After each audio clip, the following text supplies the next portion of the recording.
and I miss it, and then I take another breath and start saying stuff, and then we are live. So there we go. We look to be good here, and we are live. We're only 4 minutes late, technically, right? Yeah, it's all good. We're all about the technicalities. I gotta reset my thing here. Unfortunately, the way I have this stuff, if I'm looking at my second screen and I scroll over stuff, the mouse ends up going over you. So I think that's going out on the broadcast.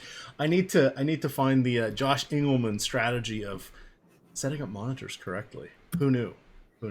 But we have 16 games today, Jake. It is a big one. We are, of course, the MLB DFS strategy show, covering all 16 games, game by game. Why are there 16? Well, there's a doubleheader. Baltimore and Tampa will be playing too today. Quite the offensive showdown there yesterday. Tampa was phenomenal. 16 runs. Destroyed Dylan Bundy. Gabriel Ynoa had to come in, kind of hold down the fort, and then another 3 relievers.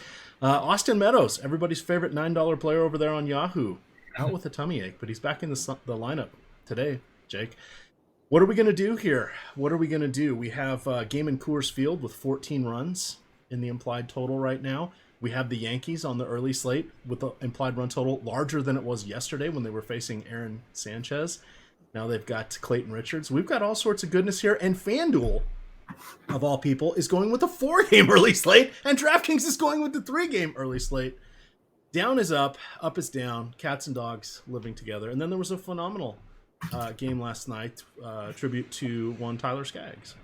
So that was interesting. The Angels came in and no-hit the Mariners. It was a phenomenal first inning, very emotional. Today would be his birthday. His mom threw out the first pitch. Nailed it.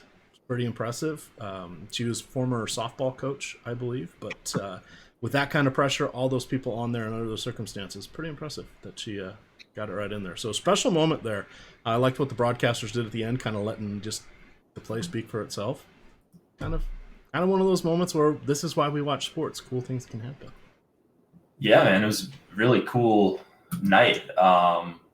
And it was obviously good if you had the Angels for DFS, but just for a bunch of other reasons. So, yeah, that was a really cool thing. I was watching some of the stuff on Twitter this morning, like the video of the last pitch or whatever. But yeah, amazing night for LA and obviously a great tribute. And it looks like we got some good games today. I'm just noticing these implied totals are off the charts once again. Coors and elsewhere. So I don't think we're going to have a shortage of bats. It looks like we're not going to have a shortage of arms, especially on the main slate. We got Sale and Nola, Corbin, Bauer, Minor, who's been incredible all year. So, yeah, this would be a fun slate to talk about. Nice little early slate, too. A little appetizer for the big 11 gamer tonight. Indeed. All right. Well, we're still collecting a few people coming on in here, but I think we have enough that we can get on going. Let me close down some of these extra windows here. And let's move this over here so I can try not to have too much. Oops. If I keep doing that, I lose Jake. You don't want to lose Jake. I just don't want to draw on him. Okay. There we are. All right. So fun times ahead. Hey, hit that like button. A like for me and Jake is a like that does not go to Josh or Chris Baggs. It's the easiest way to sell it. I expect these to be thumbs up to be going rapidly now. But we had some fun with Adam and I doing the podcast last night. I was kind of saying it felt like there were not that many aces, and I figured they'd start coming up in their rotation kind of Sunday and Monday because a lot of the good pitchers pitched in the All-Star game. Of course, they have the travel. A lot of times teams treat their pitchers there, and they're just like, we're counting as a full start. This is going to be their break, instead of like a throwing day or, a wink and nod trip to the injured list. And looking at it today, there's actually some good pitchers. I think what masked this is there's been some ass pitchers that have been going for the teams. Shouldn't teams that did not have representatives in the All-Star game of what are their number 1 and number 2 pitchers, and I'm using air quotes, shouldn't those be the guys starting? Good God, Aaron Sanchez, Clayton Richard. Oh, what is Edwin Jackson busy? No, he's on the injured list. But what are we going to do, Jake? What are we going to do? Let's get into our games here. Let me get this up. It is hot everywhere. There's humidity everywhere, which means we should see some runs everywhere. So starting off with our first game here, the first game of the doubleheader, we have Brendan McKay, who is back up. He took a spin back down to the minors there so he could stay on his scheduled start with a little bit of work in during the All-Star break. He's going to go against Aaron Brooks. Yes, that Aaron Brooks. Claimed off waivers from Oakland. He is now going to be starting for the David Hess, who is down with, I believe he got sent down to AAA Norfolk. I think it's AAA something, but yikes. Brooks has pitched no more than 50 innings for over a month. 50 pitches in over a month. He goes about 2 innings per outing. This is kind of an opener, and then they're going to go to the bullpen. The Mariners and the Orioles, of course, lead the league in most runs allowed. Mariners reclaimed that lead last night. Baltimore just behind them. And then Colorado, third team, Jake, 70 behind those two front runners. Not what you would want to see.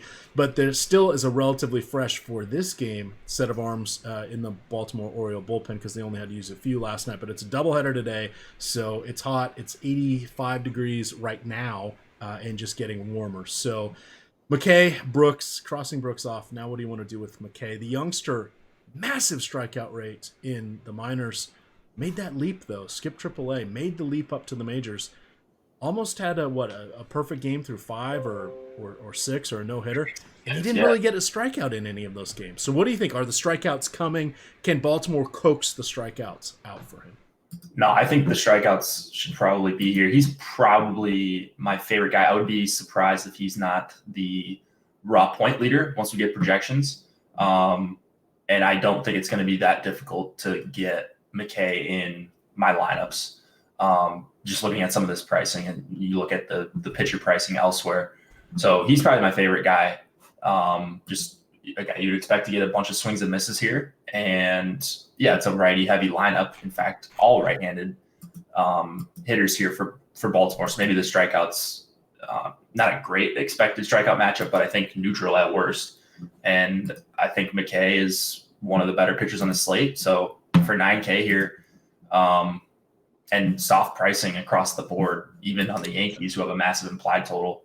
I'm talking about on DraftKings that, McKay's going to be my guy. All right. Just calling up some Yahoo pricing. The old Yahoo management fee free contest is open for golf. The baseball one has already filled. You definitely want to check that out around whenever their main slates go off. So tonight around 7:15 or 7:20, they will spawn tomorrow's contest. You definitely want to jump in on that. If you've not yet signed up for Yahoo, we'll drop the link in chat to the Spotlight Hitters article. Not only does it have the link on how to join and sign up with Yahoo, getting your first initial deposit bonus matched up to $30 in Yahoo Sports Rewards points by using our link in the promo code AWESOMO. It's also got the link to Spotlight Hitters Pitchers in there, which was written by Jake today. So. Yeah. Definitely worth checking that out. And then do you got cheat sheets out there for some folks? I'm just I like to check on Alex's projections first. Gotcha. So I usually wait till those come out, and then I run a bunch of crunches, and then I'll put those out. But I'll have those out for the show, or during the show probably, if I can maneuver that. But we don't have projections out just yet. I would expect those to come in the next couple of minutes, though. Right. But we've got the popularity up, correct? We do. The ownership projections. Yes. Popularity. Come on. Yeah. Come on. So I wanted to look at some of the pitching here on the early slate. So surprisingly, Bassett coming in at 43% on FanDuel. Now that game is only available on FanDuel or the all-day slates. McKay coming in at 14%, Lester at 19%, Happ at 16%. So relatively diffused, but we could see some changes come in there on DK, where it is just the first 3 games. We've got Happ at 71, Lester at 50, McKay at 45, Jordan Lyles at 28, and then 7% Brave Souls out there rolling with Clayton Richardson. And then Yahoo doing their all-day slate. It's a little trickier, so we have the ownership there. I'll say it that way for you, is in beta mode, but we'll look at that as we get closer to the main slate. I'll put that into the system here. In any event, going against Aaron Brooks, Meadows, Pham, Kiermaier, Nate, Lau, Yi-Man Choi finally back. I wanted him last night. Mike Zunino, yes, very nice. So if you want to be a little bit different, the Choi, Wendell, Zunino, Meadows wraparound stack would be a way to get differentiation on this 3 or 4 game slate, depending on your side of choice. Going against McKay, we get a little bit of leverage here. Nobody's really popping for me other than Keon Broxton is essentially free on DraftKings at 2,700.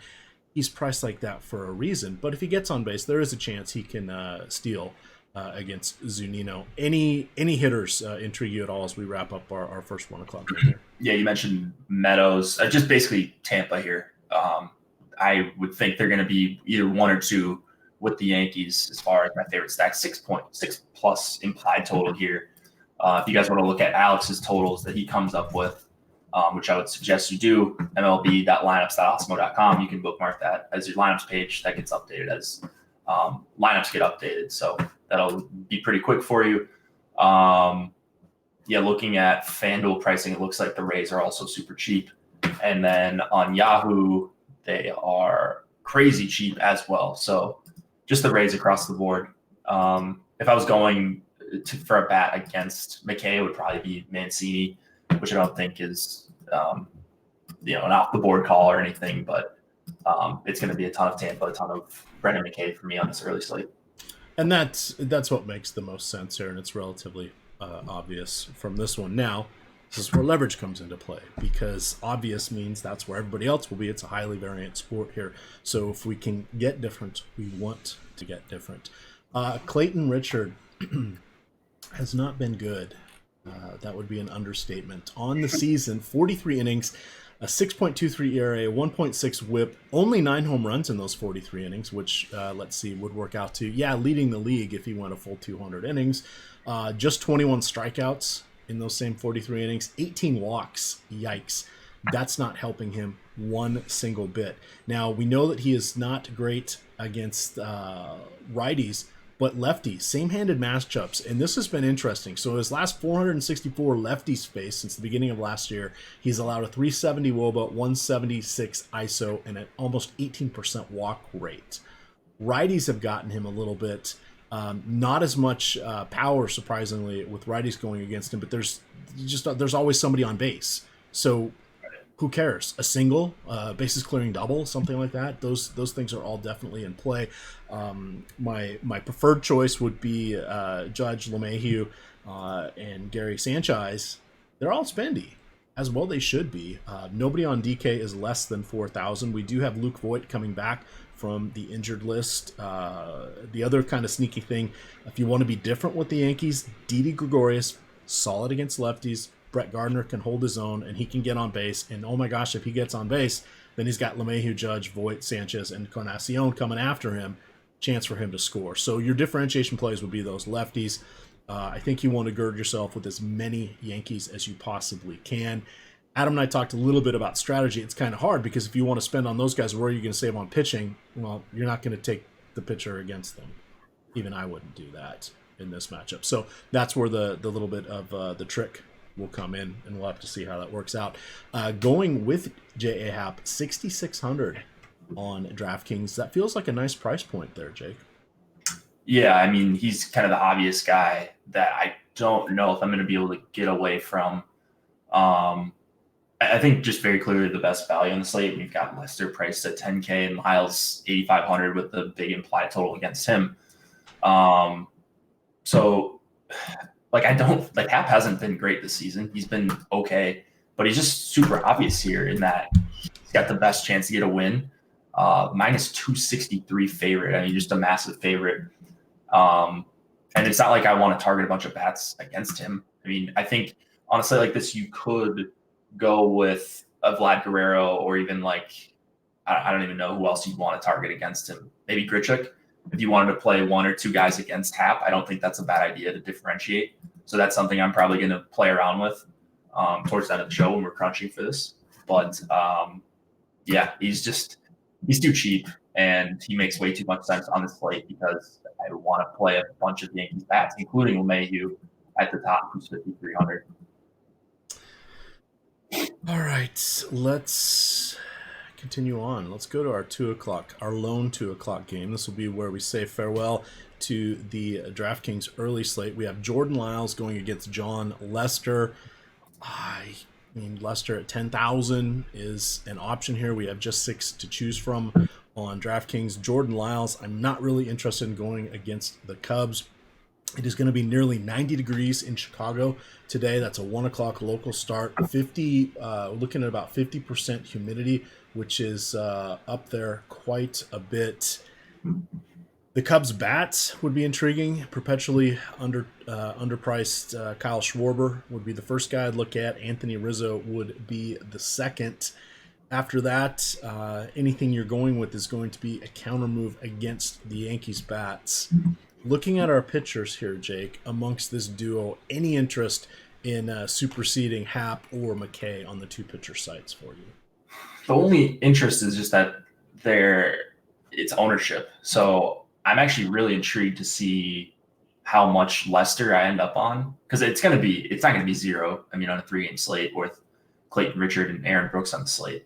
So I'm going to get some of these guys. I don't think I'm going to be overweight on either Lester, maybe Lyles, just because I think Lyles is okay. There's 2 lefties you're really worried about, and you mentioned Schwarber and Rizzo. Outside of that, I think there's a path to success here, even in a really hot Wrigley Field, 90 degrees almost in Chicago for this game. So I think Lyles would actually be the guy I would get to more often. It's just so tough for me to play Lester at 10K against anyone, but especially not in a good strikeout matchup. So, I'm going to try to avoid that with Lester. Is he getting owned? Man, he's the second highest owned pitcher on the slate. So that must mean that you can fit him in pretty easily. So for me, give me some Josh Bell, who's been incredible. Give me some Starlin Marte. Marte would be the guy I'd really be interested in. Yep. So I'm going the other way on Lester. I can almost guarantee it. All right, just getting over here. The interesting thing about DK is they don't on their tiers contest. They are counting all 4 of the early games. I wonder if they just didn't set this up correctly, because that's probably a pretty safe bet. Yeah, it's a kind of a random 4 o'clock one, but maneuvering along here as we continue. Again, we had the lineups for those first 3. This is where we're going with projected lineups. You, of course, can get Jake and I live before lock. Robust 10-gamer tonight. It's a 7:05. 11 gamer. Or 11? Oh, you're right. It's an 11-gamer because the doubleheader. It's a 7:05 start on DK. They are including that doubleheader as part of their main slate. So that was one that kind of caught me off guard. So we will be prompt at 6 o'clock on the button, because we're going to have a lot to talk about once we have the lineups coming out. In the meantime, we can take a little look here with some early stuff. Let's see what we have. We've got Dylan Covey, who is going to be starting, and he is just a mess. He likes to allow a lot of walks. He doesn't strike many people out, puts the ball over the plate. Guess who does like to take walks? Guess who doesn't like to strike out? And guess who likes to hit the ball very, very far? That would be the Oakland Athletics. These guys are intriguing on the all-day slates because they're kind of in that sweet spot where people may forget about them. So while I don't really have a lot of interest in Chris Bassett, the 6 implied run total that the Athletics are carrying right now against Covey is something that I'm very, very interested in. For me, I think my favorite play is probably Olsen, followed by Mark Conha, and then it'll be Chapman, and yes, 4th will be Chris Davis. 4th, Jake. Does that feel about right? I mean, the price is there, but the production, the dinged up injuriness, the lack of extra base hits, that's what's putting the price in such that tasty range. Yeah, and I would imagine he's going to be popular at that price, just because it's hard to know exactly how healthy he is. So if you're going on historical data, it's a clear underprice for a 6 implied total. It's, decently warm here. It's above 70 degrees in Oakland for an afternoon game. So if you are playing like an all-day slate, they're really priced up as well, which you like to see if you're playing on a slate with Coors. So yep. Absolutely. And that's kind of where I was going to go with that. This would be your differentiation play against Coors on those all-day slates. Yep. So I would suspect they will be about a third as popular. Again, 14 implied run total there in Coors Field. It's going to be 90 degrees in Denver today. So there is a reason why they are going to be popular, but this would be a spot to go. Looking at Bassett, one of those better real-life pitchers, not really someone that gets blown up a lot. I'm not really a fan of the White Sox offense in this matchup. I think it would be Abreu. And then I swear I saw Lurie Garcia as a shortstop. Is he still short? He is an outfielder, on DK at least. I want to say he is a shortstop on Yahoo. Okay. I saw that yesterday and it caught me off guard. Now he's $15, so we're not spending $15 on him there, but just wanted to say, wow, I had not realized he was capable of playing shortstop. I knew he moved around a little bit, but that was an interesting spot there. But if you look at their lineup, who the heck is the shortstop there? Any interest at all? Maybe a Yohan Moncada, a James McCann, Eloy Jimenez for the all-day slate, or the 4 game FanDuel slate? I don't think so. Maybe Moncada. I mean, he's priced up a ton, but probably not gonna have to spend up a ton for these pitchers. So you'll probably be able to afford him. Yeah, that's about it. The White Sox aren't a team that I would target a ton if you're playing on a slate with a bunch of games. All right, I wanted to hit a little bit of pricing. The fun thing about Yahoo is they actually have both games of the doubleheader on their all-day slate. Each player involved in that game has 2 different lines, one for each start time. Make sure you're choosing the right one. But it is kind of fun to do. And I've never actually played the same person twice in a lineup. That seems crazy to me, but it is an interesting wrinkle. It is. It is. It's kind of fun, and I applaud them for doing it that way. Looking here at some of the pricing for pitchers here in their early games, just to call it out, J.A. Happ at 35, somewhat intriguing if you're playing the all-day slate. Brendan McKay at 36, absolutely intriguing. If we move along to the Chicago game, Lester at 33, that's in play. And then forgetting, I really don't care about Bassett at 33.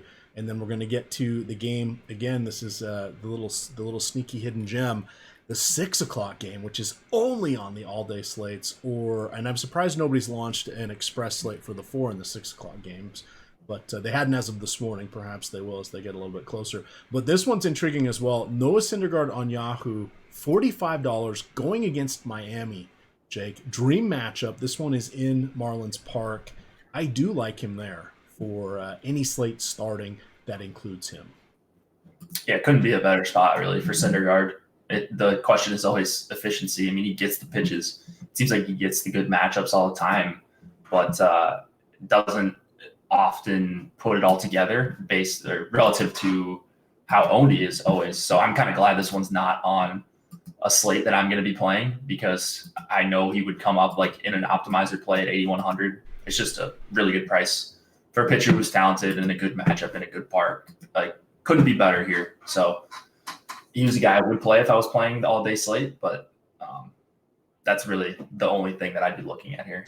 Well, your old pal who's degenning will be playing him on the all-day slates. Both I haven't registered. I don't know if I'll get there on Yahoo, but I do have quite a few on DraftKings. So I'm looking to work in the old Syndergaard, and then I'm deciding if it's going to be Oakland, something from Coors Field, or the Yankees. And I don't think I'll be alone in that. That's why I really want to see where things sort of shake out with that early popularity. The all-day slates do provide a little bit of a challenge. Oftentimes, now today, Coors it's off the hook. Normally, that's when they're on the later slate. That's one of the games that people ignore, because they're particularly in prior years when they were always super late with their lineups, because you never knew if Carlos Gonzalez was going to be hurt, or Troy Tulowitzki, or whomever. They've been much better with their lineups since those guys are out of town, so it hasn't quite had the same advantage. But it is one that you can consider. A lot of times people don't like to play the later games because they may not on a Saturday circle back and get those lineups taken care of. So I do like to jump in those, and my default position is usually to pick batters from the later games and then pitchers if I like them from the earlier games. But it's been fun. It's just so weird that like now that's completely abnormal that there would be an all-day slate, whereas like even like 2 or 3 years ago that was normal for a Saturday slate. They did all-day slates, and the early and the the late slate was a thing, but they were much more like what you're seeing with the turbo contest. Then now they just split it up and have 2 slates. Oh joy. All right, let me put in the popularity here in the Yahoo Fantasy Cruncher since it's beta. That's why we don't have the auto feed going over there. We do have the auto feed coming on in to Fantasy Cruncher for the updated projections, popularity, which is going to be very, very nice when it comes to basketball, Jake. Very, very nice, because that is something that all you got to do is just click refresh instead of importing it, and sometimes seconds really do count. If I'm going against, we got to call out Zach Gallen. He is 6,900 on DK. That's a nice price. It's a good price for a pitcher who's also talented in that same good park, and it's not a great strikeout matchup against the Mets, but we've seen him, like, he's had good starts against the Nationals, and that's an even worse strikeout matchup. So he would be another guy I would play. So kind of mad that this one's not on it for playing $6,900 at Gallon, but playing chalks in regard to 8,100 would be kind of a rough decision to have to make on the main slate. Yeah, I would agree with that one. All right, let's. I see in chat here a little bit. They're saying, did anybody have news on Scooter Gennett? No, I believe he's been dealing with a groin injury. That news didn't come out until after lock. They remember were up to bat. They didn't have to take the field, and he was like a late scratch. I wasn't paying that close of attention if it happened before they actually started hitting, or if he was replaced before his turn and the lineup came up, or if they were going to go out on the field and he was just like, I can't go.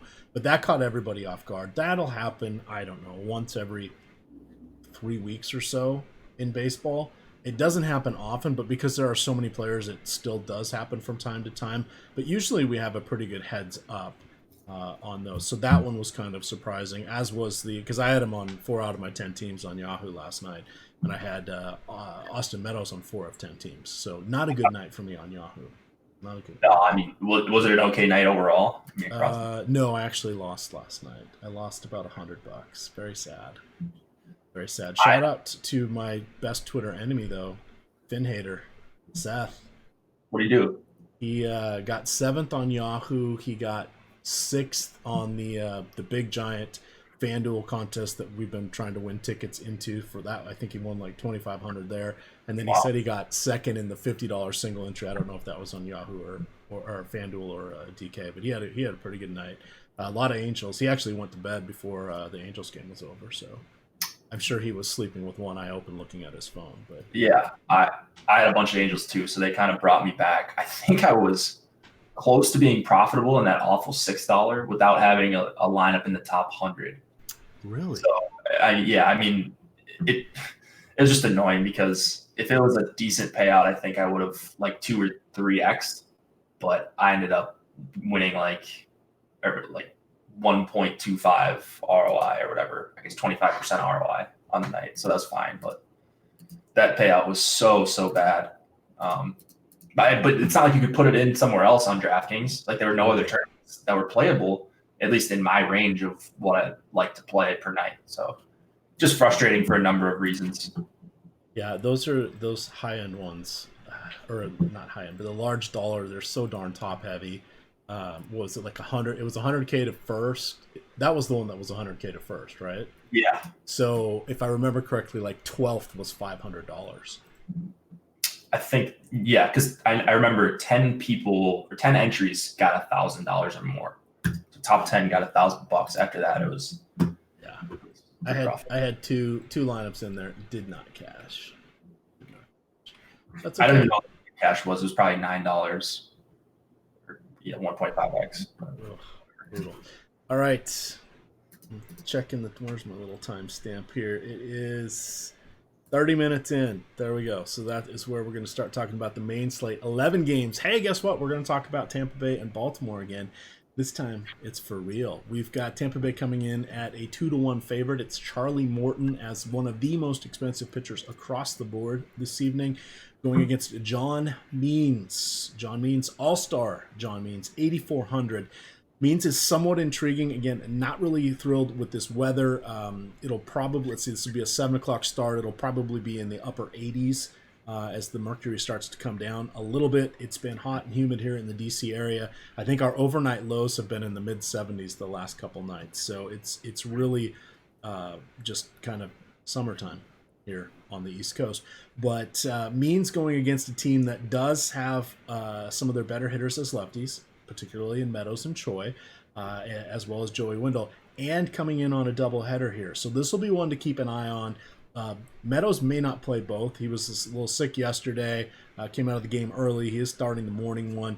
I don't think Choi will play both. He might get the nod at the DH, so potentially he will. But those are the two of the lefties, and if they're out of the lineup, all of a sudden it makes it a lot much more daunting there for Means, who does have a pretty good changeup. Well, if you listen to Adam, one of the best. But that's a lot of righties to deal with, Jake. 8,400 for John Means feels like we've got 21 other options we may want to consider. Yeah, he was someone who, when I first looked at the slate yesterday, I thought he was going to pitch the early game, and I think that would have made for a really interesting wrinkle. Just another pitcher in play. So kind of bummed that he's not on the early slate, because I don't think I can play him for 8,400 on the main. Like you mentioned, there may not be a bunch of lefties in this lineup, so that's going to be a downgrade for him. He's striking out like 30% of lefties for the season. So I just don't really think that I'm going to play many John Means lineups on the main. Avisel Garcia sticks out to me. Tommy Pham sticks out to me, assuming they're both going for the matinee, or I guess, yeah, that'd be the matinee, right? The late matinee is usually the afternoon. The afternoon, yeah. The marquee matchup would be whatever. I don't, but yeah, the late game. So those would be two guys I like, and that's really about it. I don't know that I'm going heavy on the Rays like I was yesterday. Yeah, and then looking at going against Morton, it's kind of tough. Over his last, let's see, nearly 1,200 batters faced, he has a 50% combined ground ball rate. That's 43% to lefties, 55, just shy of 55 to righties.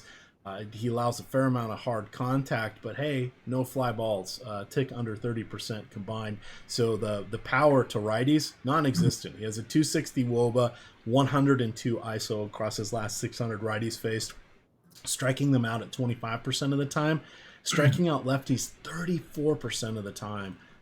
This is, God, if this one was in Tropicana Field, I'd be fine with it. But we've got warm weather in Baltimore. We've got some heavy offensive environments here, and we've got someone that we're going to have to earmark the majority of our salary cap to, particularly what we're allocating to pitchers.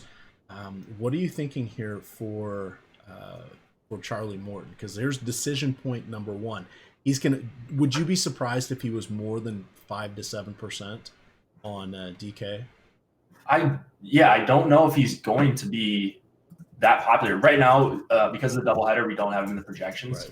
So I was looking to see if we could get him, but it works with Vegas lines, so that's why he's not in. He will be in once that game locks and Alex updates. I would expect him to have a really good raw point projection. I mean, the lower implied total against him compared to Chris Sale, and yeah, you're paying a premium for Morton, but he's striking out so many guys. The Orioles strike out quite a bit. Probably going to have a watered down lineup here. And if you're going to get low ownership, I think it's worth it to spend up for Morton, assuming you can find some cheap stacks. And there are quite a few cheap stacks that I'm interested in on this main slate. So I would imagine I'm over the field on him. Do we have him in the ownership projection? No, we don't have him in the ownership. Yeah, we don't just yet. So I was trying to eyeball it. On Yahoo, he's 58, which is spendy, but it's doable because they have enough of those $7 guys, and the Coors Field hitters aren't overly expensive if you want to try to get a hint, a taste of that game.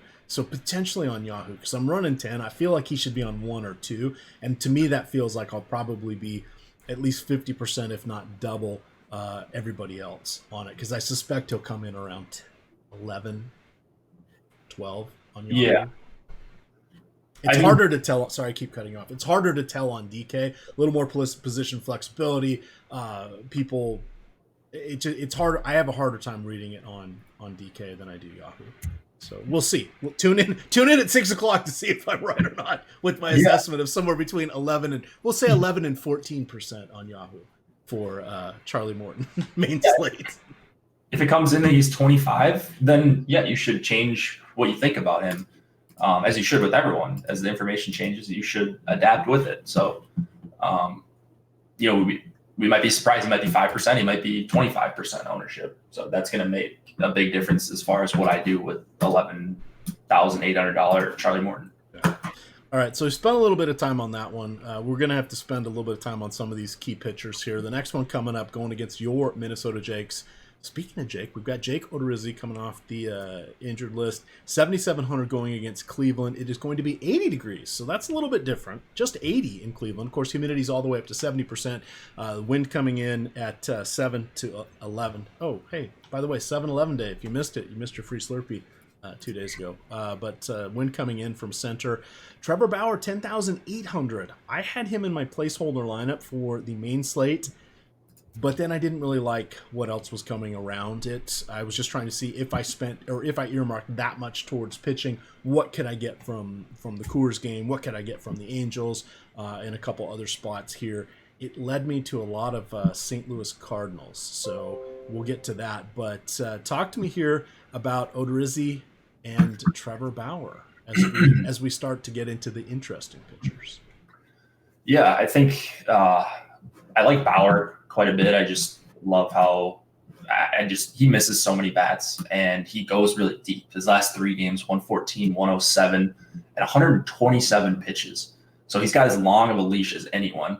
I don't think you're spending a premium for a guy like Bauer at 10-8.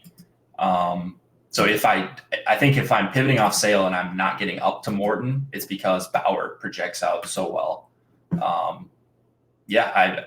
The Twins is a tough matchup for sure, but possibly no Rosario once again. He wasn't quite ready to return. There are some strikeouts at the bottom of this lineup with guys like Sano, Castro. I know Buxton's done a better job this season, but he's still around league average striking out versus righties.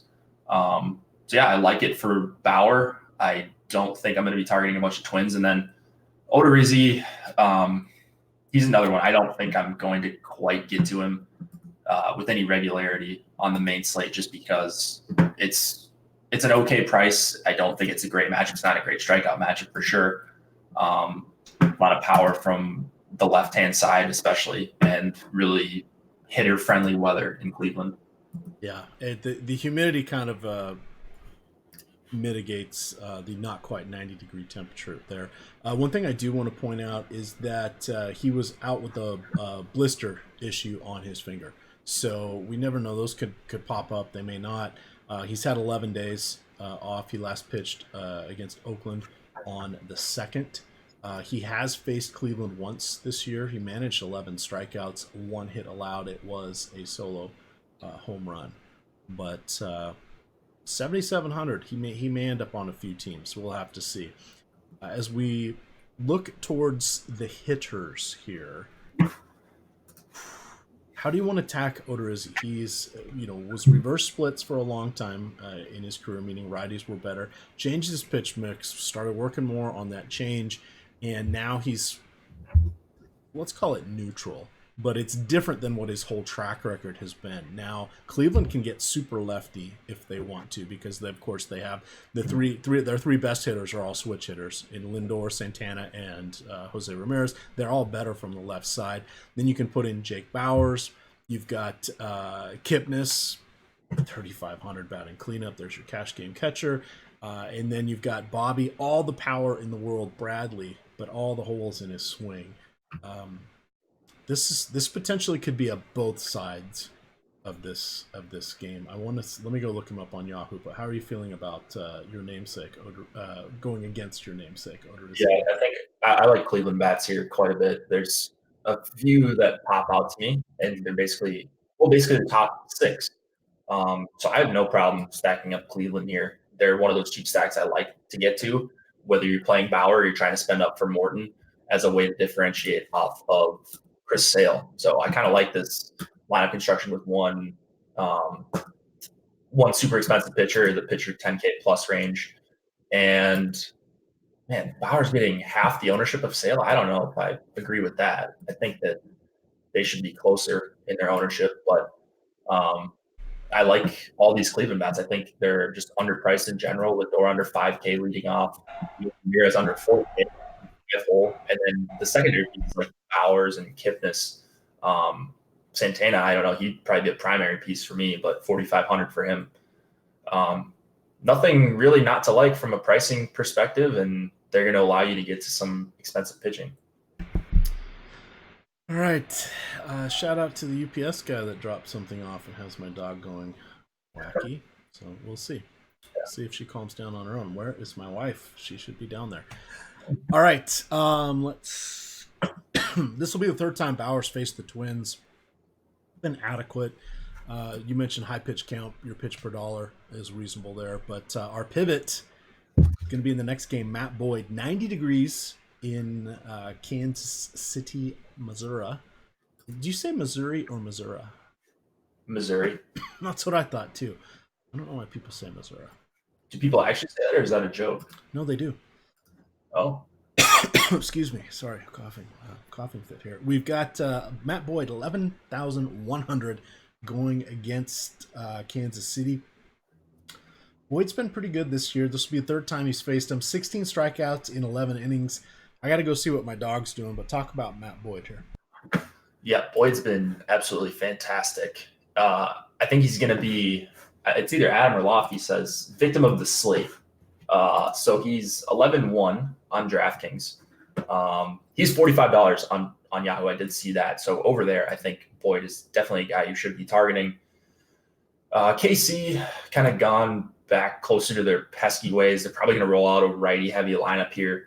Not that Boyd struggles with really either side, but 11-1, I think I have Boyd behind Trevor Bauer. I probably have him behind Morton by a pretty good margin, and Sale, of course. So he's probably just not a guy that I'm going to get to. I understand it if you wanted to play him here, but it would have to be a fantastic matchup for me to play Boyd over those guys. And the Royals do have some bats that I want to target, specifically 1-2. Whit Merrifield for 4,200 dual position eligibility. And then Adalberto Mondesi at 4,300, one of Alex's favorite guys to play in DFS because of the power speed combo. He bats high in the order, and he's going to be doing all those things today versus a lefty. So while I really respect Boyd, 1 and 2 are guys that I'm going to play a lot of. Merrifield, Mondesi. All right, I'm back. It was actually my wife's friend was dropping something off, so the dog was barking at them looking out the window. Oh, joy. Oh, joy. All right, Brad Keller. I always like to talk about him because, hey, he does not allow power. Literally, over his his only 1,000 career batters faced a 107 ISO to lefties, a 109 ISO to righties. That makes it a little tough to go against him. Now, what makes it tough playing him? The nearly 10% walk rate, just 16% strikeouts, and the warmer weather here not making me happy. If this was, a 55-degree first pitch, April evening start, Jake, we'd be talking a lot about Brad Keller here. Now, 6,000 on DraftKings. Still have to talk about Brad Keller at that particular price point. Is he someone you would consider getting to? I'm looking at him. I know he's not going to be popular for most people, but why can I not see him? Keller. He is coming in at 14%. Yep, I'm going to play Brad Keller. Right. More than 14% if I had to guess. He's just, first of all, right-handed pitchers versus Detroit. You like that? I don't think Keller is that bad of a real-life pitcher. Yeah. probably not going to go and strike out the world, but this is a spot where you could see him get a K per inning just because of how much Detroit strikes out versus righties. It's not great weather. He's just 6K, makes for a really interesting SP2. And he's definitely going to be in the mix of guys looking at how he projects in Alex's point projections. He's someone who was popping up for me. He did make his way onto the cheat sheets on a couple of the sites. So I like him quite a bit as a spend down option. Yeah, I do as well, and I hesitate because every time I say, oh, he doesn't allow power, we should play him. Well, he's allowed 5 home runs in his last 4 games. 2 against Seattle, 2 against Toronto, 1 against Washington. Those were actually all on the road. Oddly enough, he has only started at home once. What? That can't be right. No way. Just one time this season? He has, where's the splits? I'm seeing his last 5 starts have been on the road. Home, away, there we go. He has started 6 at home, 13 on the road. Wow. That's a crazy split. He's allowed 7 home runs on the season in his 19 starts. That's not very many. He has, in his career, allowed 16 across 250 innings, which is just absolutely phenomenal. So when we're saying, he doesn't give up a lot of power, he truly does not give up a lot of power. He did spend parts of last season coming out of the bullpen, which helped him a little bit, but it wasn't like he's coming in throwing gas. So it just meant shorter outings and usually in a little more favorable spots. His strikeout rate's literally non-existent at this point, but I do like him. I've got probably an irrational fondness for him, so I'm glad that you're standing on the corner. I will join you probably. I just didn't want to go this one alone because it's no fun in chat when everybody tells me that he's a horrible play because he gives up power. It's like, oh, he literally doesn't. You got to go look at the whole. Imagine that. So, well, there you go. Now he's going to give up a couple home runs. This is what happens every time. Yes, we know how this movie is going to end. It's going to end with me taking guff in the Osmo Slack. Hey, if you're not a member of the Osmo Slack, what are you waiting for? Use promo code. What do we got today? Live Before Lock. This is our dual purpose backdrop. Live Before Lock gets you 50% off any 1-month package. If you put in the Fantasy Cruncher add-on, it does give you 50% off of that now, or you can jump in and give us a try for a week. We've got some nice free NFL content, but we're going to get some good stuff here coming from Alex. We're working on some rankings behind the scenes, messing around with some best balls. I think I'm partaking in about 50 best balls right now, Jake. The slow version, though. The slow version makes it much more easy. I can't do more than one at a time with a 30-second clock over there on draft, but that's been a lot of fun for me the last couple of years. Gives you a nice rooting interest, and you don't have to chase stuff down. But I've written up a few strategy pieces here. I think if I get them cleared, we'll post those at some point. But should I be playing best ball? I mean, I don't know. Like, I see people talking about it all the time, and you guys are doing content for it and stuff. So I probably should be playing some more best ball type games, diversify my DFS portfolio. But it sounds super interesting the way people do it, and there's big money involved. So there is. I play it slightly different. Now, the strategy, and we'll spend just a second on this. The strategy, if you're going to play over on draft, they have the big $1 million contest. So basically, I'm going off the top of my head because I haven't read the instructions in a while, but I think it's like through week 12, and it's either through week 11 or 12. I don't think they count week 17. I know they don't count week 17 for their regular contest, which is nice because it's always a crapshoot. But everybody that wins their league goes into the quote playoffs and competes against each other, and then there's 2 or 3 cut lines, and then the final cut line is playing for that $1 million prize. That's interesting. It's fun. So if you're doing that, you're going to want to stack your squads. You're going to want to try. I mean, everything's going to have to just be, perfect for you, but you want to start looking at end of season schedules, gearing your lineups towards that, because if you can make the hurdle of winning your league, you still have to go against all the other good teams. So there's a lot of strategy and varieties in there. I haven't done any of those just yet, but the thing is, it's always changing with the NFL because we constantly get news of what's happening. Are people going to be suspended for off-field activities? We now have Melvin Gordon holding out. He was like coming off the board with picks 6, 7, or 8 in most of these.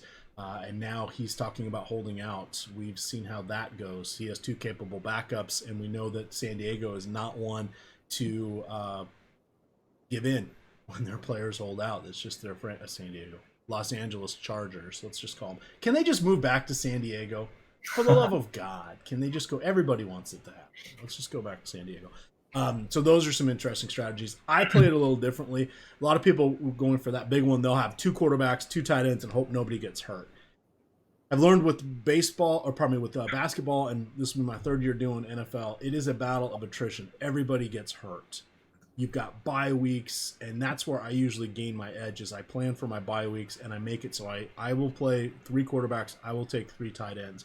And I can't tell you the number of teams where I've had 3 tight ends and no one's playing the last 2 weeks of the season because everybody's gotten hurt. And you start to really see, you don't see this in DFS, and you don't see it in season long because you have the waiver wire. But you can go look and you're like, I literally don't have enough players that are going to play today for me to score all of my positions. It's like, what do you do then? Well, the best part is that's happening to other teams too. And if you've constructed your lineups correctly to account for this risk, you can gain an edge because you got to figure 20% of the teams are just going to have crappy luck because of injury. You hope you're not in that 20%, and then you hope you're in the 20% that's doing well, and then you cash. So I'm more worried about cashing. Usually top 3 play. I like to play the 10-mans, preferably the 12-mans, because they're more fun. But and you have more decision points. So anyway, that's my quick best ball take. But I know Lofty's got an article up there. We've got team capsules and previews coming out. Ben Ross's take, Nolan Kelly's takes on stuff. Spags is going to be pumping some stuff out as well. So I'll probably be joining in on some of that fun because, hey, it's football. Everybody likes it. But I did look today. Do you know when baseball ends? When the last day of the regular season for baseball is? October 2nd. Close. September 29th. Blew my mind. So okay, that's a long haul. We're gonna have three weeks of crossover this year between NFL and. But back to our games here. You had given a nice little soliloquy there about Matt Boyd while I was figuring out why my dog wouldn't stop barking. So let's continue on here to the next 7:15 game. The Brewers, the Giants. We have Madsen Bumgarner taking on Zach Davies. Zach Davies, 5,400. This will be the second time he has faced the Giants. Intriguing price point. With the way the weather is, it looks like it probably will have an open roof there in Milwaukee. It's looking like it's going to be in the mid to upper 70s at first pitch, and no issues, it looks like, with precipitation. And hey, if there are, they'll just close the roof. So it's not no worries or concerns there. But Bumgarner at 9,000, yikes, tough lineup. Going against Braun, Kane, Hira, etc. Jesus Aguilar has his moments against lefties, even though this is a lost season for him. I'm not really a fan of Bumgarner. On the other side, Davies 5,400. He gets into that mix with Dakota Hudson, Keller, as we mentioned, maybe Jake Odorizzi if you're feeling a little frisky there on DraftKings for your SP2. What do you like here in this game with, I say only a 9 implied run total, Jake? Yeah, one of the lower ones on the slate. So, yeah, got to take all the pitchers. No, I mean, Bumgarner, I would not imagine I'd get to a lot of Bumgarner. Just a tough matchup against Milwaukee. The strikeouts could be there, but do you really want to target 9K Bumgarner when you can go up into the 10K tier and get yourself a Nola or Sale or Bauer or someone like that? Because I don't think I'm going to end up with a lot of Bumgarner. I like Braun quite a bit for 3,800 and Lorenzo Cain for 3,600. I'm seeing Grandal leading off versus a lefty. I don't know that I've seen that. He hits righties way better, but he's projected to lead off versus a lefty. I was surprised at leadoff, but he is dramatically better against lefties over the last season and a half. Really? Yeah, he's really turned it around. Let me go look at some splits here. Because they used to play when he was in LA. They used to play Austin Barnes anytime there was a lefty. Correct. Grandal was. But. Yeah. So over the last. And now my computer is frozen. So over his last 335 at-bats, that's Yelich. Over his last 250 at-bats against lefties, so this is as a righty, 345 WOBA, 211 ISO, 17% walk rate. Still striking out nearly 30% of the time, but 17% walk rate. That's pretty good. If we go back and look at 2017, 97 at bats. That was back when he was with the Dodgers. A 309 WOBA, a 120 ISO. That's what you're used to seeing. So he's kind of turned it around and just become phenomenal from both sides of the plate. But that was I used to have that same misconception you did, but I've noticed he's really turned it around the last season and a half. So interesting. Yeah, I mean, good to see. Always nice when players make improvements, and I must have missed that on Grandal. But so he's probably going to be a pretty decent catcher option if he's leading off for 4,200, just because he is a good hitter overall. But I can see myself getting to some Brewers stacks and probably some Zach Davies. So it's going to be that kind of slate. I think I'm going to be dipping down into the Zach Davies well against San Francisco. San Francisco is not a matchup where I'm like, you got to take all these pitchers against San Francisco every time they're on the slate, because they do have probably going to be a balanced lineup with 4 lefties and 5 righties, and Bumgarner can hit for a pitcher. So it's not a cake matchup, but Davies is just cheap. And my policy, or I guess my strategy with these cheap pitchers, is that if they're stretched out, even if it's not a great matchup and they have a chance to go 5+ innings, then they're going to be guys that pop up for me, because I love the big bats, as we know. Did you see Brandon Crawford had a lefty home run late in last night's game? Did he really? Yes. It's just like, really? Guys, yeah. He's the perfect troll in all of this. All right, now we've got some interesting thoughts here. So we're going to St. Louis Cardinals. It's Busch Stadium. It's going to be in the 90s at first pitch. We also have 40% humidity. Of course, stadium is literally right next to, well, it's about 200 yards away from the Mississippi River. Very hot and humid there. I got to go to the All-Star game there a few years back. That is when I made the switch to I'm never wearing anything outside other than dry fit t-shirts now that I've moved out of the state of Washington. That was I'm wearing one now. Nice little dry fit shirt here from the Virginia Beach Rock and Roll Half Marathon 2017. There you go. But Dakota Hudson, ground ball pitcher. That's very nice. We have cheap St. Louis Cardinals. They're cheap for a reason, because they have been struggling somewhat. But I did write them up in the old Spotlight hitters as a stack that can help you do some other things, because they're relatively discounted. We should see Matt Carpenter leading off 3,800 on DK. Paul DeJong, fine in righty-righty matchups, 36. Paul Goldschmidt, 3,700. These are some good prices. The one thing I wanted to point out is that Merrill Kelly, remember, he is the 30-year-old rookie, 5 years in the minors, never cracked the majors, 5 years in Korea, and here he is. He's allowed nearly a 200 ISO to righties this season. We've got a lot of righties here. We could see Tyler O'Neill or Harrison Bader will be in the lineup. It'll be interesting to see who is in there, but this is not going to be an easy matchup for him. Kelly's been up and down this season, which I guess should be really no surprise, but I'm okay with going to the Cardinals here. They their run totals popped up a little bit. It was 4.5 last night. It's 4.9 right now, but temperatures are also gone up 2 degrees from what last night's projection was for game time. So I don't want Merrill Kelly. I do want the Cardinals. And then Jake, I'm okay with Dakota Hudson. Ground ball pitcher. He's in that solid range. All I'm hoping for is a quality start and 4 strikeouts. Yeah. I think that's doable for 6,800. Yeah, Hudson's fine. I mean, massive ground ball rate. So when there's hot weather, I'm not as worried about a guy like that. I mean, he can get blown up just like anyone. It's not like he's great, but it's an okay price for Hudson. I just think that by the time we get to lock, I'm probably going to be getting to more like Brad Keller and Zach Davies, because I think that extra money is going to matter when I'm trying to pay up for my SP1s. So that's the only thing with Hudson. He's a perfectly fine play here.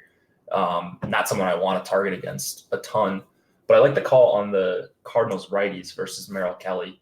Jose Martinez, DeJong, Goldschmidt, and then O'Neill, 35, 36, 37, and 3,400 on DraftKings. So Well, I think they're going to be over-owned based on their ownership compared to their chance of being the top stack when the top stack tool comes out. I think I'm going to be using them a lot as fillers just because there's such good prices for a team with five flat implied total according to Alex. Yeah, and this is where full stack makes it a little tough, but coming in as 2s and 3s, no problem whatsoever. Yeah. Because they do cover a variety of positions. They're cheap enough, and they're, the guys that we're going to want. I'm not really a fan of Martinez in this one, but Carpenter, DeJong, Goldie, O'Neill, they'll all be top 5 in the batting order. So it's an intriguing spot. I do think that we are not going to be alone on this one, particularly against those that are using optimizers, because they do like the point per dollars, and they'll be looking to teams like this. But anybody that's hand building, I don't know that many will go to the Cardinals, because that means they have to pass on Coors Field, they have to pass on Boston. They've got to, there's a few other games that we're going to get to that are going to make it tricky. Plus, then if they spend up on a pitcher, we'll see. I don't know. With regards to taking anybody against Hudson, for me, it would probably be Walker. Probably Walker. That's really the only guy I want to go against Hudson with. Maybe Ketel Marte, but he's so expensive. I mean, we're talking about Eduardo Escobar, Jared Dyson, finally under 5,000 on DraftKings. Finally. Yeah. But those guys are all going to cost you Coors Field bats against a ground ball pitcher. Yeah, that's just not the way. Yep, makes sense. Moving along here, good God, we have 2 more 7 o'clock games. This is the never-ending slate, Jake, because we're used to 5 to 8 games on our main slates. But looking ahead, we have between 9 and 12 games, because the doubleheaders are coming in earnest over the final back half of the season here on Saturdays. They've got a lot of them scheduled, so we should have some pretty solid slates. It will be a lot of fun, a little bit of a different strategy and departure from what we've had before. And I know you are similar to I, and you kind of like, or you and I are kind of similar. We like that 6, 7, 8 game slate. That's just it's good. You got all day to study. You can figure out what's going on. You pick your spots, etc. A lot of moving parts here. And I don't mind the big ones on Fridays, but coming in again on Saturday nights, well, one, it shortens the afternoon slates, which have been a lot of fun thus far in the season. But I kind of liked it when we were sort of getting a half and half mix.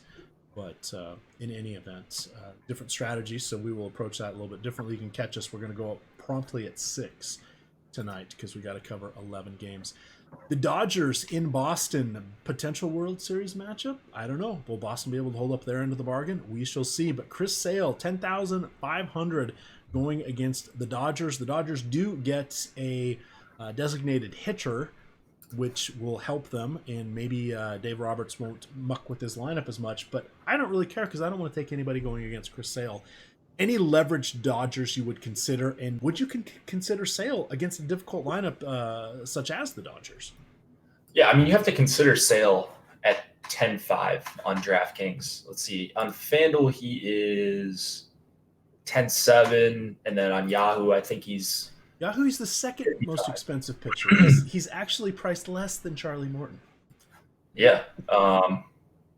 He's less than Morton across the board, I think. Oh, is it across? Yeah, Morton's 11.8 on DraftKings. And then, so you're getting a nice discount on Sale, but a 4.5 implied total, according to Alex, against Sale, that's probably the highest we've seen. And it's not like he's on the road or he's a dog or anything like that. The Dodgers are just a really tough matchup. Like, yeah, they've got some lefties in there, but their lefties hit lefties really well, and Bellinger and Seager and Muncy.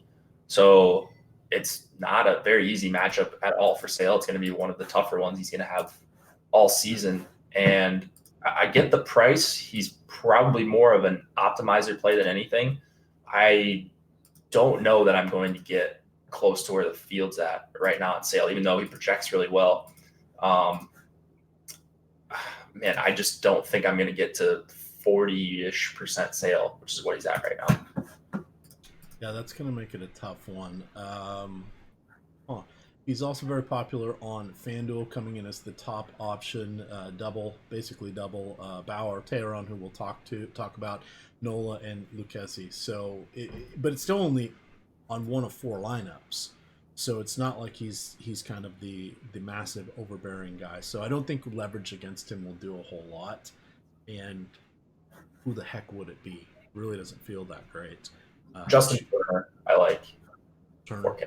Yeah. On the other side, we have Ross Stripling continuing to go deeper into games, getting stretched back out into starting roles. Let's get it up and call up his page here. So 71 pitches against San Diego just before the break, 81 before that. I figured 85 is in play today. It is the Dodgers. Probably won't go over 90, but that's fine. Tough matchup though. 7,200 just doesn't feel a spot that we want to target against the Boston 51 area 51. 5.1 implied run total, but when you start saying the names out loud, Betts, Devers, Bogarts, JD Martinez, Benintendi, Bradley, Chavez, that's a tough lineup. It's a tough lineup. There are just, we've got 21 other pitchers, Jake. I don't see the need to go to Stripling. Now, if this was in Dodger Stadium and this was on the 10 o'clock slate, different answer from me if we got him at 7,200. But in Boston, 85 degrees, 50% humidity, lather, rinse, repeat on that broken record. Just doesn't feel like a spot where I want to go for Stripling. But I really don't want to take the Dodgers again, the Bo Sox against him, even with that 5.1 implied run total. So let's talk a little bit about that leverage opportunity, not really leveraging against Stripling, but leveraging against the other stacks that are out. Yeah, I think the Red Sox are going to be a stack that I get to. They're also priced up, so I'm not going to get to as much of them as I do like Coors, I would imagine. But because they're priced up, they still have a good implied total, 5.4. They still have as much upside as any team, as many good hitters throughout their lineup as any team. So if they're just going to go unowned, Stripling's not a guy I'm that worried about when you've got all these great hitters. So yeah, give me some Red Sox against Stripling, and the ownership's just essentially not there right now. Besides Mookie Betts at 4,900, I think that's going to, garner some ownership. But outside of him, no one's really getting anything noteworthy. So give me some Red Sox. Right. I see somebody in chat saying that Hess is going to be the guy coming in after Brooks. Hess has been optioned to AAA Norfolk. That's how they got Brooks onto the active roster. It is a doubleheader, so they do get the bonus 26th man. We don't know who it's going to be coming in after Brooks. It's probably going to be a true bullpen game, and their bullpen's just so bad. Yeah. Okay. I saw Hess as well because I saw him in the FC player pool, but yeah, he's officially he's in Norfolk. So okay, cool. Okay. Two intriguing pitchers. Wait for it. Almost 90 degrees, almost 50% humidity. We're in Philadelphia now. We've got Pat Corbin, who has been phenomenal. Also, it's the birthday of, or this would have been the birthday of one of his good buddies, Tyler Skaggs. So we know he wore Skaggs' number in his first start after that unfortunate situation. So he will most likely be fired up once again. And just pointing that out. That's not indicative of anything that's going to happen tonight, but just one more point of data. Aaron Nola, 10,300 going against the Nationals. Nationals only have a 4.1 implied run total here. If he can handle Turner, Rendon, and Soto, he's got a nice matchup here. He's sort of turned things around. Jake, I am kind of liking Aaron Nola. Kind of. I suspect he will be one of my top 6 or 7 most popular pitchers on DK, where you got to play 2 on each lineup. So I think this could be a stand that I'm making. Check back at 6 and see what I'm doing. But this feels early on like a spot where I'd like to be 50% above whatever the number is on the field. Yeah, I definitely prefer Nola over Corbin. This slate is stacked with pitching at the top. Just the names, I don't know, the matchups aren't great, but right. Nola's another one where he's 10-3. You're getting a discount on him.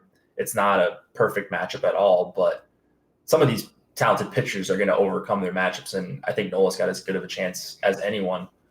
Right now, we've got him at, let's see, I saw him up there. Yeah, he's 10% below sale right now on the main slate as far as ownership goes. I have no problem playing a bunch of Aaron Nola here. He's got a implied total that's similar strikeout matchup in that it's tough. And Nola's just been getting a ton of called strikes. He's been getting a lot of chases lately as well. So I do like Nola. I don't like targeting many hitters on either side here. Maybe some Phillies righties, maybe like Rhys Hoskins for 4,100. Real Muto if he's in. I know he was placed on the paternity list a couple days ago, so don't know if he'll be back. But yeah, not a ton of bats here. All right, this will be third time Nola's going against the Nationals. They got to him twice. 10 runs, 5 home runs in just 9 innings. That was when he was in his struggling phase. Those starts were back in April, or early May. So things have turned around for Nola. If we look at, Corbin. Sorry, coughing. Corbin, this will be, second time? Third time as well that he's faced him. Yeah, he's done much better. Again, that's really neither here nor there, but it is just kind of interesting to see. He last faced Philadelphia a month ago on a little shy of a month ago on June 19th. So he's had a few starts since then. I just like to look and see if people have seen anybody recently or things have changed. But for me, Nola is the one guy I'm envisioning like 17 to 20% is sort of my benchmark.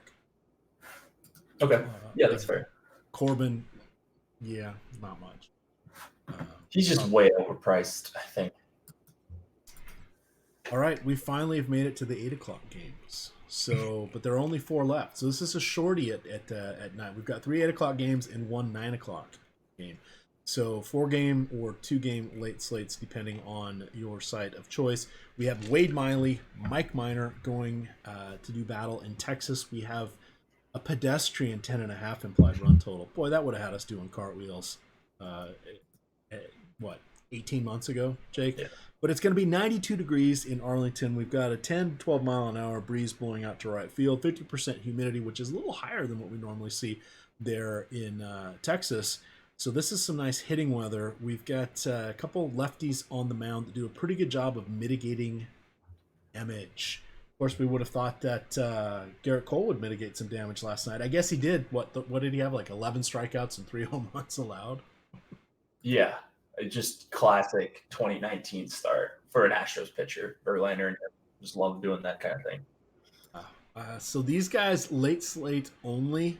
No part of them on the early slate. If I was going anywhere, Bregman got hurt on that Thursday game, so he was not in the lineup last night. Remains to be seen if he will be in the lineup today. He's one of the guys we like against lefties, but I actually have a healthy amount of respect for Mike Minor. But Jose Altuve, 3,600 on DK, yeah, that's going to be hard to pass on.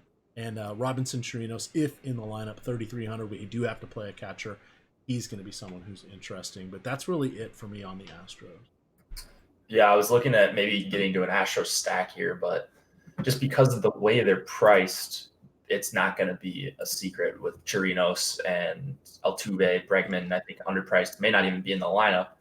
You got Alvarez, lefty. So, I mean, if they roll out a bad lineup, maybe you get some Minor, but this one, as weird as it is to say, I don't really like much of anything outside of Gallo at 4,800. At least anything that's not like you obviously like Altuve, that's probably your cash second baseman. But Gallo's really the only one that I really want to target heavily for GPPs. All right, I'm dropping the link in chat. This is for the free Spotlight Hitters and Stacks article. You can also get the link to Jake's Spotlight Pitching article. And third paragraph also has a link and instructions on how to join Yahoo and get up to $30 match with your initial DFS deposit bonus. You got to come in on our link. That helps us out, helps keep the shows free. And use the promo code OSMO. And we get a little hat tip from them. And you get $30 in Yahoo Sports Rewards points, which are available for immediate use into any contest. Let's talk turkey here. This is the big one. We've got 14 implied run total here. We've got the Reds and Tanner Roark going against Kyle Freeland. I wanted to bring up my notes up here because Freeland was banished, Jake, banished to AAA because he had a 7.13 ERA and a 1.57 WHIP, allowing 16 home runs in 59 innings. So they sent him back down to Albuquerque. He made half a dozen starts there. Do you want to guess at what his ERA and WHIP were? 6 starts. I would say higher. Go higher. Higher? Go higher. Oh, I was thinking he had pitched. No, he had 6 starts. I keep telling you before you say anything. Just keep guessing higher than what the number of his ERA. Okay. I was gonna guess like a 6 ERA. Higher. 7? 8.8. And he got sent back up. Yes, 8.8 with a 1.888 WHIP. 28 strikeouts though in 29 innings. Only 4 home runs allowed, but yeah. So this is in the Pacific Coast League. Of course, a lot of those ballparks are a little smaller, or they're in hitting-friendly environs. But oh my God, he did worse in the minors than he did. And he's a guy that usually has ground ball lean. Sadly, that is kind of gone away for him, and it's just, light him up, just light him up. Senzel, Suarez, Puig. I don't care about Iglesias and get him in there. Phil Irvin, whoever's catching.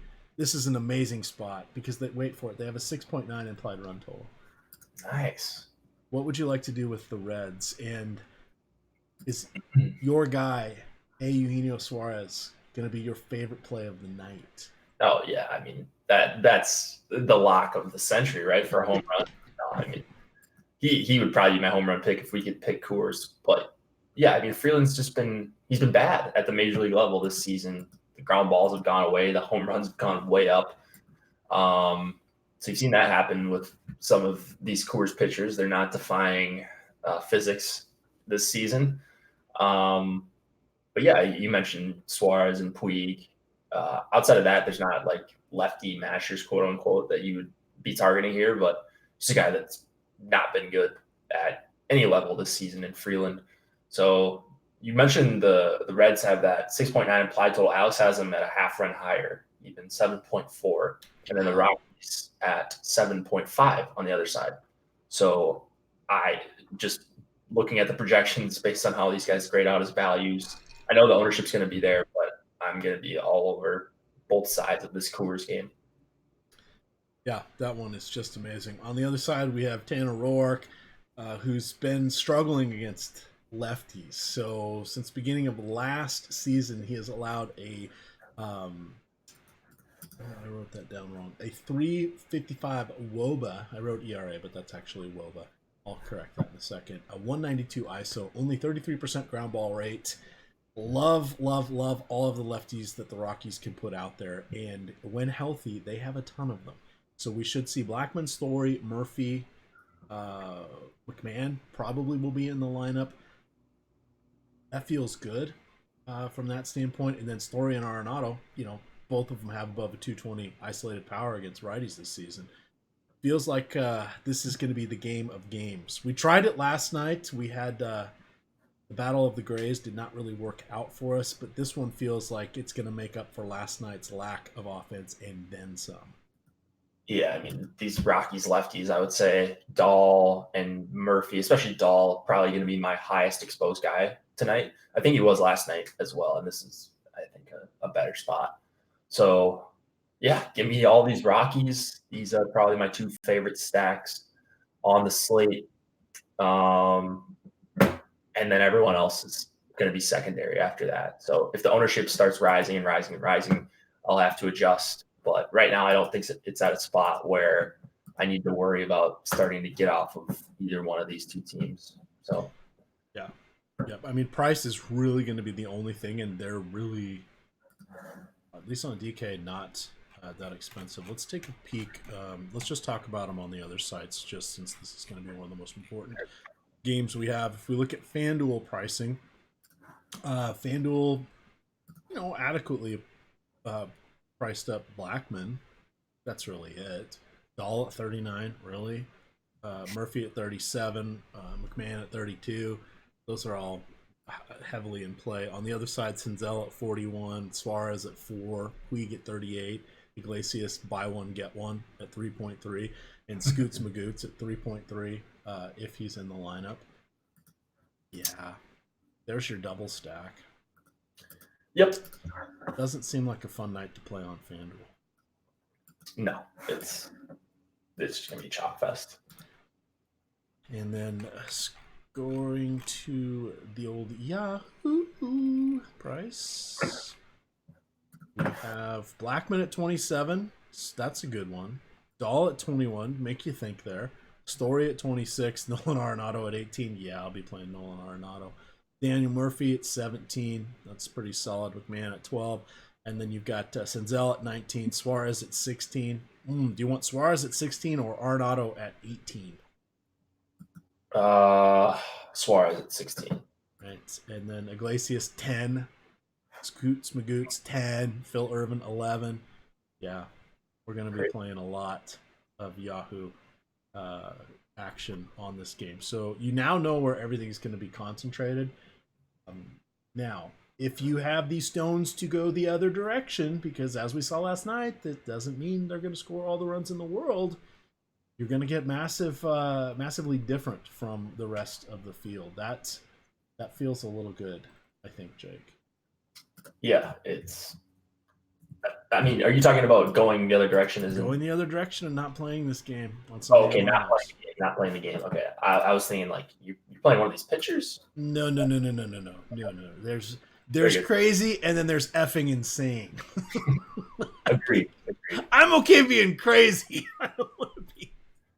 Yeah, that might be crossing the line. I mean, as weird as it is, yeah, Freeland's 5K, but I didn't even really look at him. Doubt I get to him.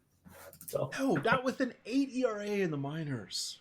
Yeah, really a two walks plus innings, walks plus hits divided by innings pitched. Just horrible. All right, last two games of the night. These ones are going to be kind of fun because we have Julio Teheran, and you have some thoughts about him. He's actually been struggling against righties, even a little bit more so than he has against lefties, which is something that's a little bit new over the last couple seasons. But he does still have a 25% strikeout rate against righties, even though he is giving up a 180 isolated power across the last 600. He still just has a 282 WOBA, so he gives up the old extra base hits, but that's it, because he's striking them out and he's not putting anyone on base. 7.2% walk rate over those last 600 righties faced. We know that the calling card of the pod squad is righty power, but righty power against strength of the pitcher kind of mitigates itself. Ballpark upgrade here for Atlanta, and it's only going to be 73, Jake, in San Diego. Of course, humidity is 69 though. Nice. What do you want to do with Teheran? Because I believe he was written up in your free Spotlight Pitchers article. Yeah, he was the guy that first caught my eye. Worst numbers, I guess I haven't looked at Teheran's numbers too much this season, but worst numbers versus righties than I expected. I don't really know why that would be as far as strikeouts, because you'd think the strikeouts would be here. The Padres strikeout, I think they're top 5 rate in the MLB versus righties. If you look at the San Diego weather and park factors compared to everywhere else, it's about as good of a pitching environment as you can have tonight. And that's reflected in a moderate implied total here for the Padres. I can't really find reasons to believe that like Teheran should be striking out 20% of righties. So maybe running into some bad luck there. I'm not exactly sure what's going on, but he's going to get a righty heavy lineup.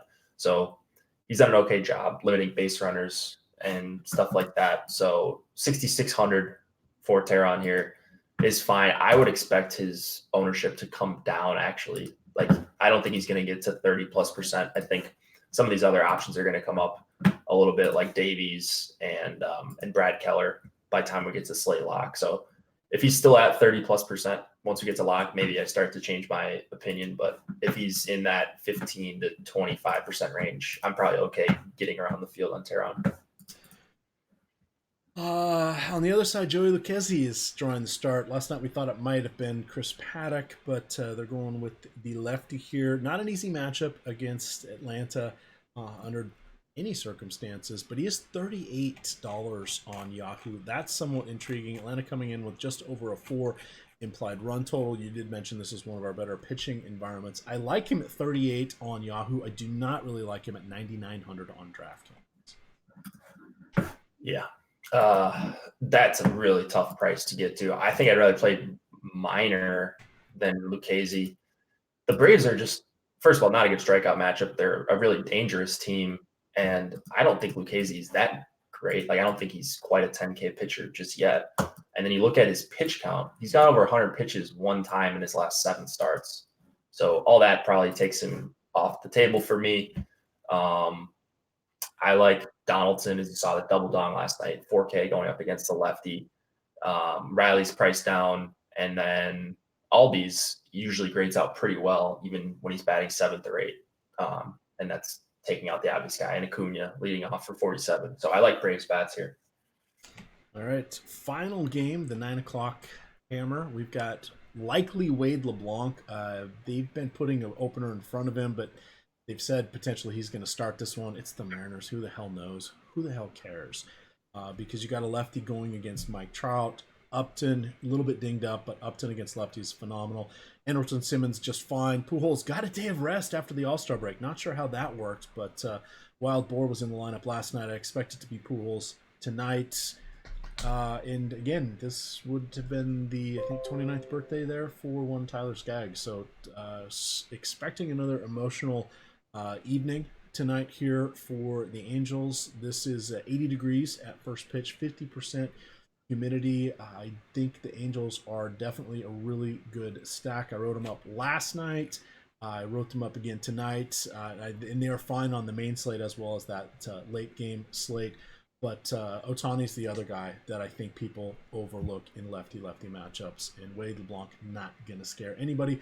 Mariners have allowed the most runs in the league this season. It's close with Baltimore, and then 70 behind is Colorado. So love the Angels. On the other side, potential home run of the night, Dan Vogelbach. I like it. We'll see. I got to go back. I went with Didi Gregorius. It didn't work. That's okay. My play that Chris stole from me didn't work for him either. So I don't think any of us got a home run last night.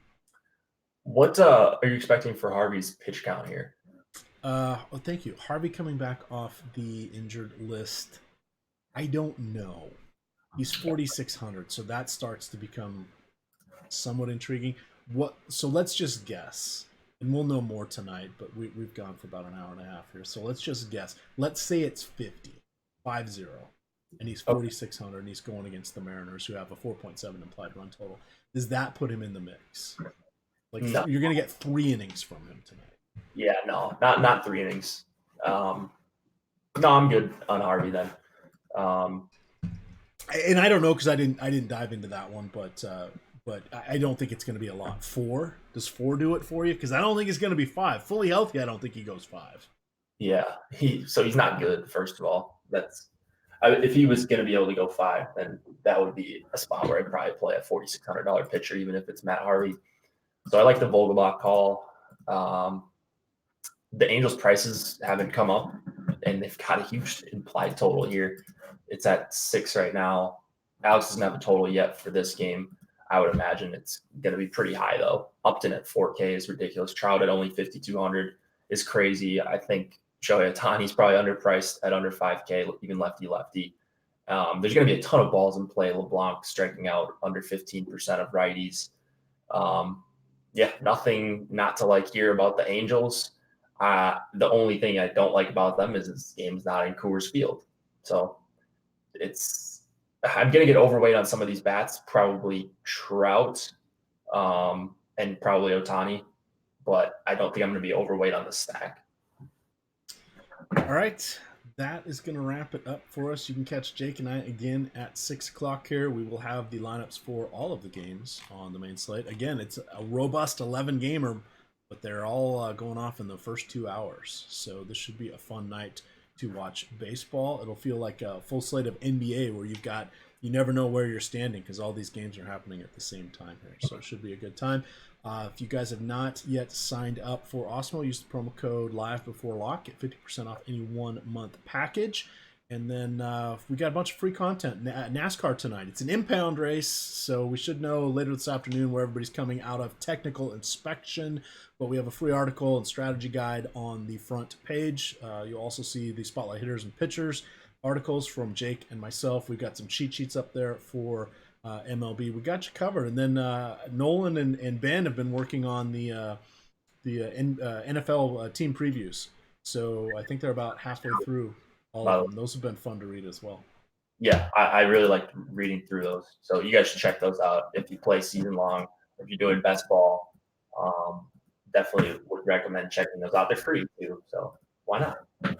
Absolutely. All right, well, you can follow Jake on Twitter, the original name of @JakeHari. You can find me at EMACDFS. It is Osmo_COM. With that, gamers, good luck.